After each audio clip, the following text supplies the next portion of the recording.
오늘도 값없이 베풀어 주시는 주님의 끝없는 은혜를 누리며 승리하는 꽃미래의 모든 분들이 되기를 소망합니다. 예수님은요, 마태복음 5장 44절에 보면 너희 원수를 사랑하고 너희를 박해하는 사람을 위하여 기도하라고 말씀해 주셨어요. 이 말씀대로 살아간다면요, 우리에게는 원수라고 하는 개념은 사라질 수밖에 없는 거죠. 그 말씀을 원문에 더 가까이 다가가서 보면요, 너희가 친히 원수를 갚지 말고 라고 하는 뜻을 담고 있습니다. 악으로 악을 갚지 말라고 하는 뜻이지요. 하나님의 정의와 통치를 믿는다라면 하나님께 맡기라는 뜻입니다.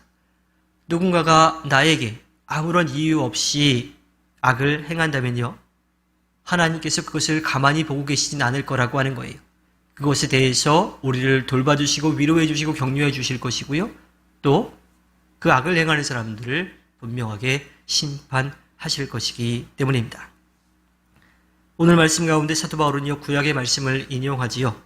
19절에서는 신명기 32장 35절의 말씀을 인용합니다. 그것은요, 원수 갚는 것은 하나님이 하실 일이라고 하는 거예요. 그러니 하나님께서 갚겠다고 하시니까 하나님께 맡기라고 하는 이야기죠. 이것은 하나님의 정의와 통치에 대한 이야기입니다. 그리고 20절에서는요, 잠언 25장 21절과 22절의 말씀을 인용하는데, 네 원수가 줄이거든 먹을 것을 주고 그가 목말라 하거든 마실 것을 주어라. 그렇게 하는 것은 네가 그의 머리 위에다가 숯불을 쌓는 셈이 될 것이다 라고 말하고 있습니다. 이것은요, 자신을 괴롭게 하는 사람을 어떻게 대해야 되는지에 대해서 말씀해 주고 있습니다. 그에게 악을 악으로 갚지 말고 악에게 선으로 대하라고 말씀합니다. 자신이 계속해서 악하게 행동하는데도 불구하고 상대방이 계속해서 선으로 다가온다라고 하면요, 그는 결국 나중에 하나님 앞에서 수치를 당하게 될 것이기 때문입니다.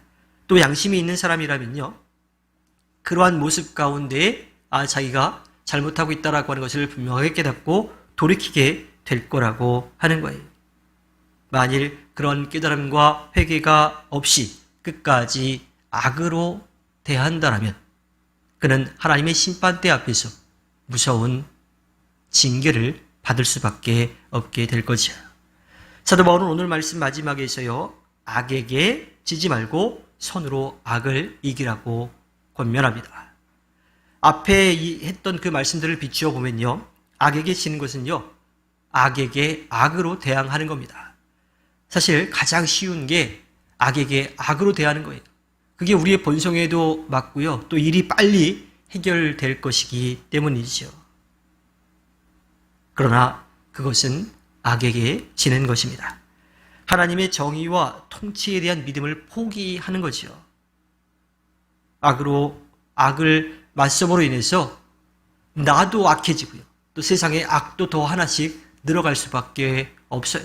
그 문제가 해결되지 않고 점점 더 깊어져만 가게 되는 거지요. 그래서 세상에 악을 더하고 나와 상대방의 인생에 악으로 결국은 서로 멸망하는 그런 결과를 나타내기 때문입니다.